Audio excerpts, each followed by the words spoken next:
we all know sports has an expiration date. The very initials NFL, often we hear it says it stands for not for long.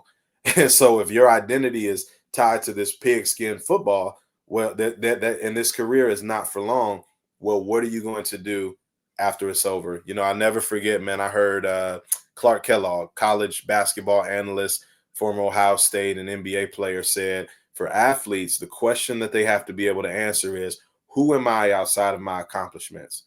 And I believe, if one of my jobs is to help them understand, well, if Christ has already said these things about you, if he's already said that you're more than an overcomer, right? If he already says that, to be strong and courageous because God is with you wherever you go. If God has already said these things and they're true about your life, then our identity has to be found and shaped in his word and not just what you do on a field or on the court.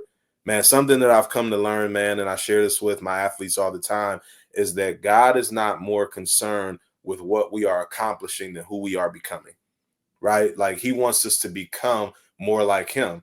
But if the chase and pursuit of success or stats, becomes our focus, right? Then, Mark 8:36, what does it profit a man to gain the whole world and lose his soul?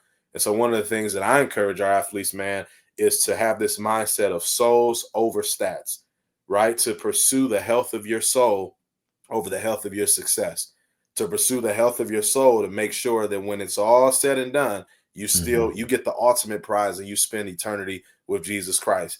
And in saying that, man, like, it's not to say don't work hard in what it is that you do. No, by all means, go have a Hall of Fame career, because if the platforms that God gives you brings him more glory, then the God be praised for that. But at the end of the day, our pursuit of success as an identity issue should never outweigh or override our identity being solidified and rooted in Christ. So definitely.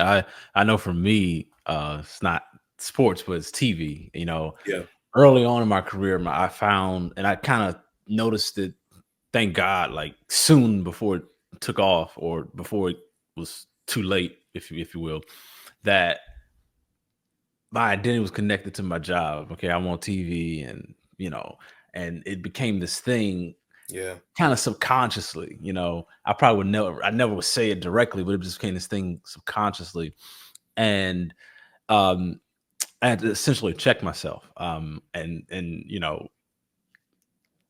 my in my industry is not long either. hmm, You're not at a place long. It can end at any moment. The logistics of it is in question, given that people aren't watching TV like they used to.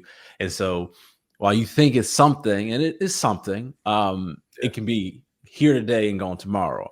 Um, Practically, how do you know, I was self-aware to see that, right? And I yeah, kind of caught it before it went too far. yeah, How does a person who may not see that their identity is being attached to their job, their status, yeah, their degree, their hmm, success, yeah, how do you deal with that person? How does that person, yeah, progress? yeah, absolutely. So I believe, man, what Jesus says. He says, if I be lifted up, I'll draw all men unto myself. So one, we have to be mindful that any platform, any opportunity, any stage that we have is a gift from the Lord. And we need to be asking him how to steward it well for his glory, so that when people see, the Bible talks about, let your light so shine before men so that people may praise your good works and point to your Father in heaven.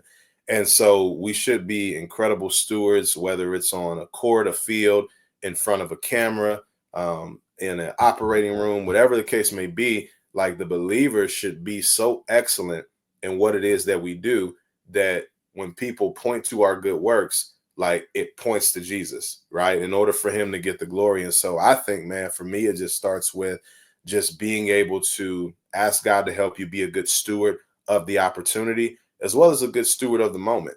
We never know how long the Lord will have us in one position. Just like you said, man, you don't know how long your career in TV will last. I don't know how long, my career will last in sports ministry, but I do understand while I am here, right? The Bible talks about have your hand to the plow and don't look back. So I believe it's a recognition of stewardship, being where your feet are, and asking God to help you maximize that moment for however long He has you there, so that it ultimately causes more people to find Him. I think we have that mindset. It makes a world of difference for sure. Please tell others about Jay Shakur and what I'm doing and attempting to do. Just going to censor my lawful conversations and the weekly brief where I dive into current events and what's going on around the country in the news and in culture. Thank you for watching. I'll see y'all next time.